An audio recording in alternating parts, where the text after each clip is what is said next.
સુરત શહેરના મેયરના દાવાઓ કેટલી હદ સુધી સાચા છે એ તો આ વિડીયો પરથી જ જોઈ શકાય છે।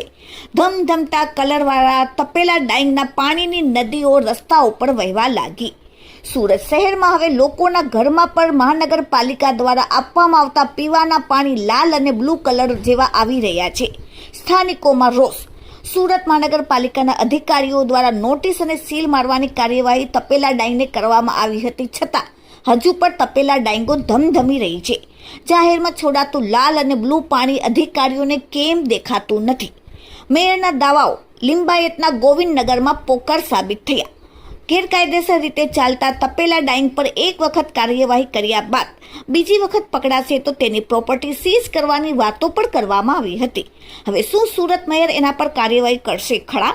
વિડીયોમાં જોઈ શકાય છે કે સુરત મહાનગરપાલિકાની ડ્રેનેજ લાઇનમાંથી લાલ અને બ્લુ કલરની પાણીઓ છોડાઈ રહ્યા છે।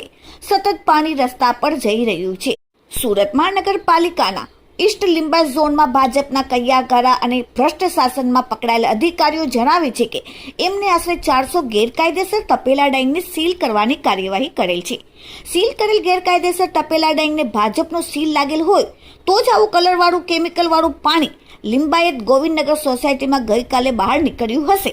હાલમાં પર ગેરકાયદેસર ધમધમતા તપેલા ડાઈંગ બાબતે લિંબાયત ઝોનમાં ઝોનલ વડા અને કાર્યપાલક એન્જિનિયરની આર્થિક અને રાજકીય દબાણમાં ભૂંડી ભૂમિકા ચોક્કસ હોવી જ જોઈએ, તો જ આ ગેરકાયદેસર ભાજપમાં સીલ લાગેલ તપેલા ડાઈંગ કાર્યરત છે।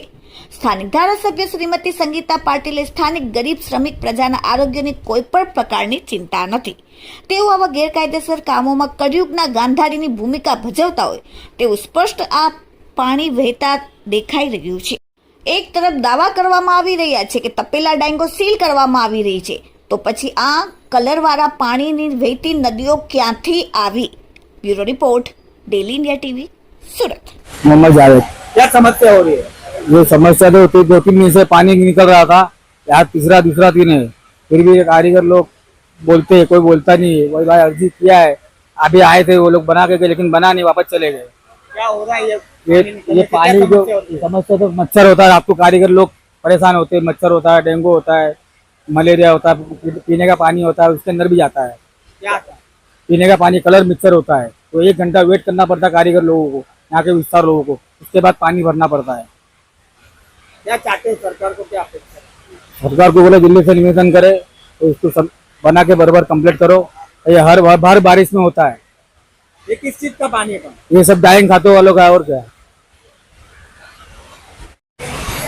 ये आपका नाम कौन सा विस्तार है? जी, मेरा नाम तोहिद है। ये गोविंद नगर का विस्तार है। ये इंडस्ट्री खाते लाइन का एरिया है। यहाँ पे आप देख सकते हो पूरा ब्लैक कलर का पानी जो है गटर लाइन में से सब बाहर बह रहा है, क्योंकि यहाँ पे सब डैमेज लाइन बंद हो चुकी है। और यहाँ पे एसएमसी वाले कभी अपना काम करने आते नहीं है। उनको अर्जी डाल के हम लोग थक चुके हैं, तो भी वो लोग काम करने नहीं आते। हमारा काम उसकी वजह से बहुत रुकता है, और इससे जो मच्छर पैदा होता है उससे बीमारी अलग होती है। आप लोग है ना, बार बार हम लोग एसएमसी वाले को बोल के थक गए। आप लोगों से निवेदन है कि आप भी कुछ बात कीजिए। किस तरह का पानी निकल रहा है? ये केमिकल वाला पानी है, जो डाइंग खाते वाले कलर काम करते हैं, तो उसका पूरा पानी बाहर आ रहा है।